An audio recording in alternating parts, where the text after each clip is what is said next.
everyone, welcome back to Black Moon Coven. So in this video today, we're going to talk about the Lesznik or Leshi. So this is obviously a Slavic folklore type of video where we talk about creatures and different myths in Slavic paganism. So what is this creature we're going to talk about today? He is the Leshi or Lesznik, depends on the region you are from, but it literally translates into he of the forest. So he is a guardian deity of the forest, animals, and all food, fruit, leaves, nature, foliage within the forest. He is the guardian of all things forest. He's masculine in nature and humanoid in shape, although his appearance varies from different regions and from whoever is telling the story. Of course, with a lot of mythology, there are discrepancies in image and what the story portrays them as and things like that. So, yes, he can transform into anything. So he can be a stone, blade of grass, a leaf, a tree, whatever. Some stories say he could be as big as a tree and others as small as an acorn, so it really depends. Sometimes seen with horns and a pack of wolves, other times he's in the form of a deer or a large tree giant type of thing. So when you type in Lesznik into Google or the internet, that is basically what you're going to see. It's like a woodland type of creature, a woodland type of man. He's either a really big tree or anything else. So, depending on the region, of course, some say he is evil and likes to abduct children or lead travelers astray, so get them lost, even tickle people to death. So he's a big trickster in some stories in some regions. Others say he's a gentle giant and protector of the woods. Pacts can be made with him for protection, so farmers near the woods or whatever would make pacts with him, offerings, things like that to protect their crops and their animals. He can even teach magic to those who honor him. So he could even teach the ways of the forest and kind of the earth magic that he knows.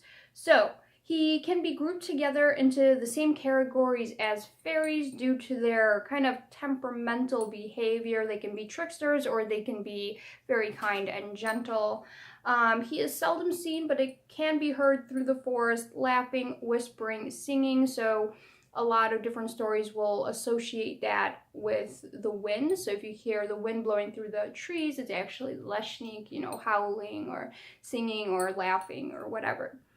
So sometimes depicted as having a wife and kids. So again, different regions, different stories, and everything like that. So sometimes he's depicted with a wife with 3 kids, and they're all like forest creatures living together. Sometimes he's alone. I also heard and read that they are very territorial, so there won't be 2 male Leszniks in the forest. So they could fight over territories and things like that. So, like I said, in one part, they are very kind, protective, a deity of the forest. They protect all the animals, they teach earth magic, and they're very kind and spiritual. On the other side, they could be tricksters, so they can change their voice to lead travelers astray, get them lost, make people sick, tickle people to death, change the paths of the woods, so then you could get lost.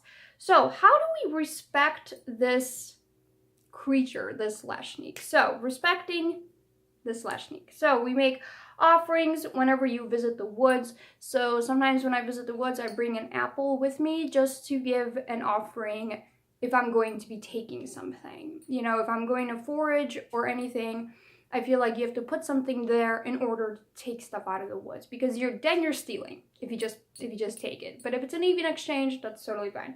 Don't eat any berries until you ask permission. Never kill an animal within the woods. That's like a big no-no. He will punish you for sure. Just don't kill animals in like the rule of anything. But yeah, for sure not in the forest because it's a sacred place. If you should ever get lost, this is a funny little thing that I've read. Put your clothes on backwards to play with the Lesznik, and he will be amused and will let you go. So if you're ever lost, strip off your clothes and put them on backwards, and he will find that super funny and he will let you go. So hug some trees while you're hiking as well. So that's another little good thing to honor the Lesznik. So basically that's it. That's the whole video. yeah. Join the coven and subscribe if you want to hear more about Slavic paganism, Slavic folklore, more witchy things and stuff like that.